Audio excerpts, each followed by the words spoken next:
I'm Louis R. Perez, and on this video we're going to remember Michael Jackson by taking a look at one of the songs from his most popular album, Thriller. We're going to do this from a listener's perspective, and if you're wondering what I mean by that, well, the best way to put it is that we listen intently to talk about what we're enjoying. We're not critics. Critics criticize. We're also not critiquing the music. That's usually a serious examination or a judgment call on the material. We're different. We're listeners. And hopefully, by the end of this video, you'll have a better understanding of how to sharpen up your ears to what you're hearing. While you're at it, take a look at some of my other videos on how to listen to a popular song.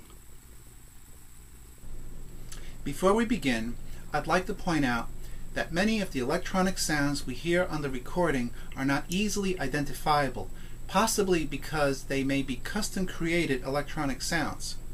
So what I'll do to describe them is to use the names of the acoustic instruments of a symphony orchestra that comes closest to identifying the sound.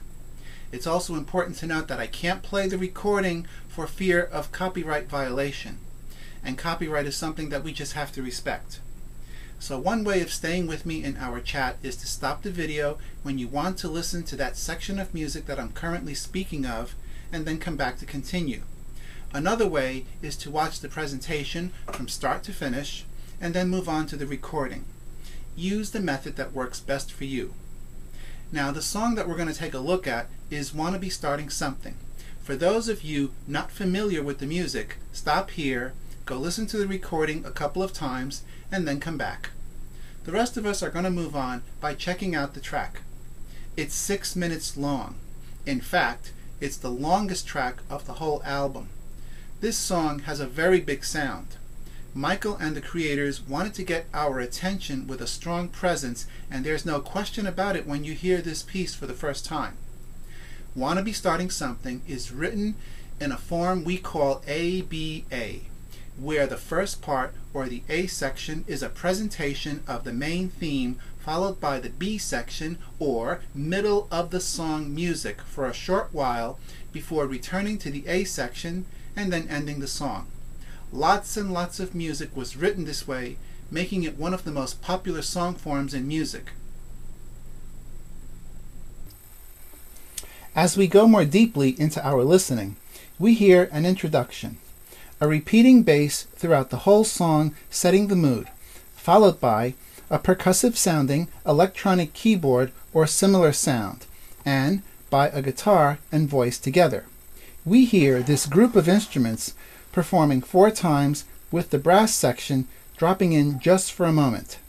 This same group of instruments performs another 4 times, with the principal voice making a decorative ooh sound at the very end of the introduction. Then, the main body of the song starts with chorus 1. Incidentally, the title of the song many times is taken from the chorus section of the music. From chorus 1, the song continues on to verse 1, chorus 1, verse 2. But now we have chorus 2, a slightly longer chorus 1 that has more text. You'll recognize it when you hear the string section. The solo repeating bass returns as it was heard in the introduction, however this time it starts with both drums and guitar, with only the repeating bass and percussion heard before the verse starts. It's almost the opposite of the introduction, where you hear a buildup of the sound, and here it tones down just a bit with the guitar dropping out before moving on to verse 3, followed by chorus 2. At this point, we enter the B section music briefly, which is actually a guitar solo that later sounds as if there are 2 guitars playing together, followed by verse 4 and a return to chorus 1. Then verse 5 before moving on to the coda. Now, a coda can be loosely described as the last section of music before the end of the song, or cadence, cadence meaning endpoint. As we continue listening carefully to the music where it approaches the end, we hear the coda, believe it or not, in ABA form. What the creators of the music did was take the text or chant, Mama Say, Mama Sa, Mama Maku Sa, and had it sung with a full band in the A section of the coda.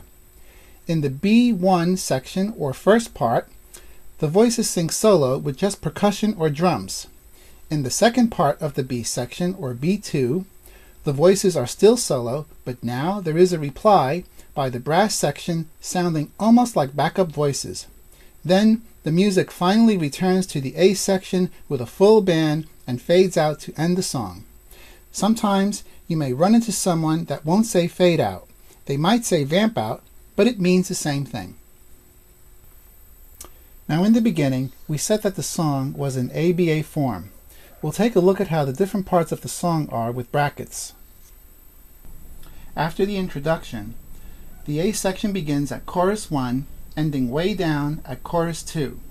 The B section follows, with the guitar solo becoming 2 guitars before ending with the electronic keyboard and stringed instruments.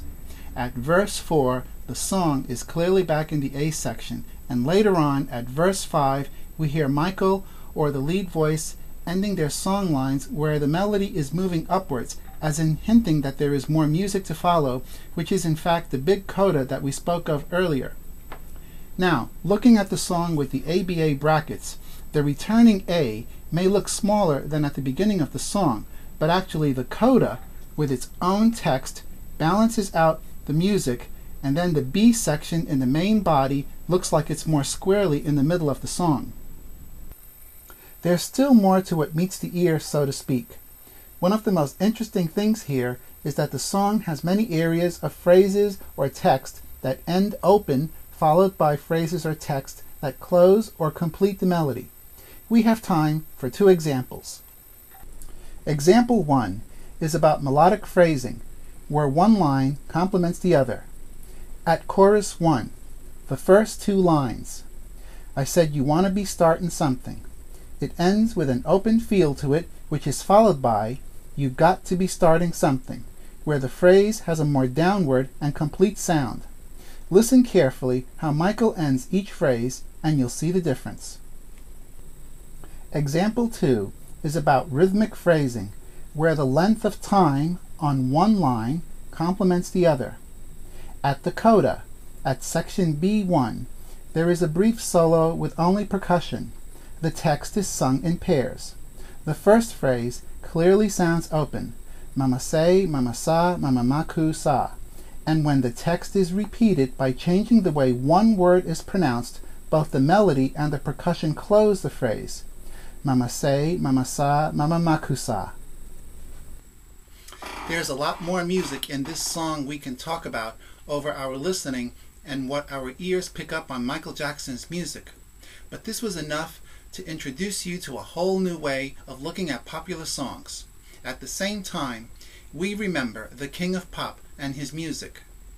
Try listening to the signature piece of his album, Thriller, and compare it to Wanna Be Starting Something. You'll find some remarkably similar and different components of the songs that continue to polish up your listening skills.